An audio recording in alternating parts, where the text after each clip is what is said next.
السلام علیکم ورحمۃ اللہ وبرکاتہ۔ الحمدللہ رب العالمین والعاقبۃ للمتقین والصلاة والسلام علی خیر خلقہ محمد وعلی آلہ وصحبہ اجمعین، اما بعد۔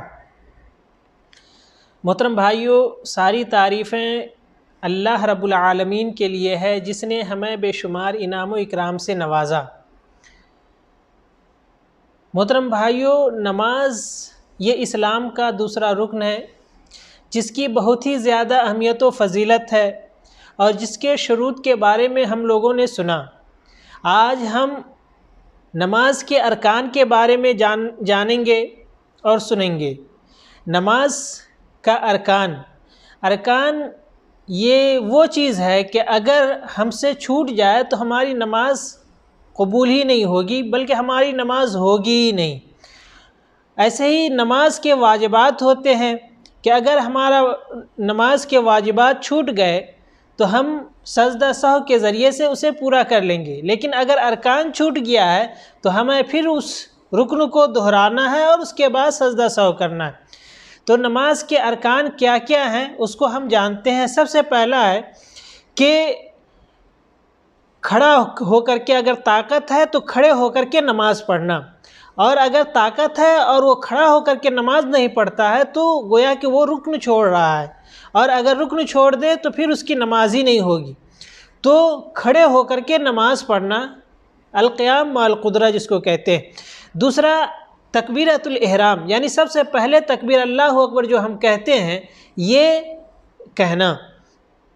تیسرا سورہ فاتحہ پڑھنا، یعنی اگر کوئی شخص بغیر سورہ فاتحہ پڑھے ہوئے نماز پڑھتا ہے تو اس کی نماز نہیں ہوگی، کیونکہ سورہ فاتحہ کا پڑھنا یہ رکن میں سے ہے۔ ایسے ہی رکوع کرنا یہ رکن میں سے ہے۔ اگر کوئی شخص بغیر رکوع کے نماز پڑھے تو اس کی نماز نہیں ہوگی۔ ایسے ہی جو شخص بغیر سورہ فاتحہ کے نماز پڑھے اس کی نماز نہیں ہوگی۔ تو رکوع بھی یہ ارکان میں سے ہے۔ رکوع سے سر اٹھانا اور یہ ارکان میں سے ہے۔ پھر اس کے بعد چھٹا رکن جو ہے اعتدال کے ساتھ کھڑا ہونا، اطمینان کے ساتھ رکوع سے کھڑا ہونا۔ ایسے ہی ساتویں شرط کیا ہے کہ سجدہ کرنا، اور سجدہ یہ 7 اعضاء کے اوپر کرنا، دونوں ہتھیلی، پیشانی، ناک، اور اس کے بعد دونوں گھٹنا اور دونوں پیر، یہ 7 اعضاء کے اوپر ہمیں سجدہ کرنا ہے۔ ہم دیکھتے ہیں کہ بہت سارے لوگ جب سجدہ کرتے ہیں تو ناک کو زمین پہ نہیں رکھتے، کہتے ہیں اس کا سجدہ نہیں ہوگا۔ ایسے ہی دونوں پیر جو ہے وہ اٹھا لیتے ہیں، کیونکہ اللہ کے رسول صلی اللہ علیہ وسلم نے ہمیں حکم دیا ہے کہ ہم جب بھی سجدہ کریں تو 7 اعضاء کے اوپر سجدہ کریں۔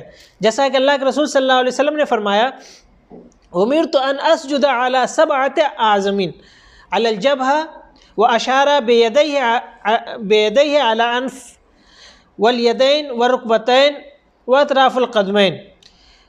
اس کے بعد کہتے ہیں کہ سجدے سے سر اٹھانا یہ بھی رکن میں سے ہے، اور دونوں سجدے کے درمیان میں بیٹھنا یہ بھی رکن میں سے ہے۔ پھر اس کے بعد کہتے ہیں کہ تمام کام کو اطمینان اور سکون کے ساتھ کرنا یہ بھی رکن میں سے ہے۔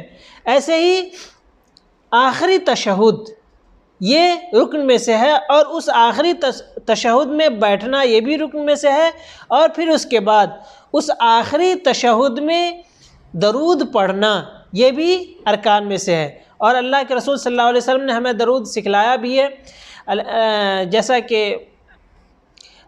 درود ابراہیمی ہے، اللہم صلی علی محمد وعلی آل محمد کما صلیت علی ابراہیم وعلی آل ابراہیم انک حمید مجید، اللہم بارک علی محمد وعلی آل محمد کما بارکت علی ابراہیم وعلی آل ابراہیم انک حمید مجید۔ اور اس کے بعد دونوں طرف سلام پھیرنا، یہ سارے کے سارے ارکان میں سے آتا ہے۔ یعنی آپ غور کریں کہ اگر ہمارا رکن چھوٹ جائے تو ہماری نماز نہیں ہوگی، یعنی جتنے 14 ارکان میں نے گنائے اس میں سے کوئی رکن بھی اگر چھوٹ گیا تو ہماری نماز نہیں ہوگی۔ اور اگر ایسے ہی نماز کے واجبات ہیں، اگر ہماری نماز کے واجبات میں سے کوئی چھوٹ گیا تو ہم سجدہ سہو کے ذریعے سے اس کو پورا کر لیتے ہیں۔ لہٰذا ہمیں ان چیزوں پہ دھیان دینا چاہیے۔ آخر میں دعا ہے کہ اللہ تبارک و تعالی ہم تمام لوگوں کو نماز پڑھنے کی توفیق عطا فرما، آمین۔ وآخر الدعوانا ان الحمد للہ رب العالمین، والسلام علیکم ورحمۃ اللہ وبرکاتہ۔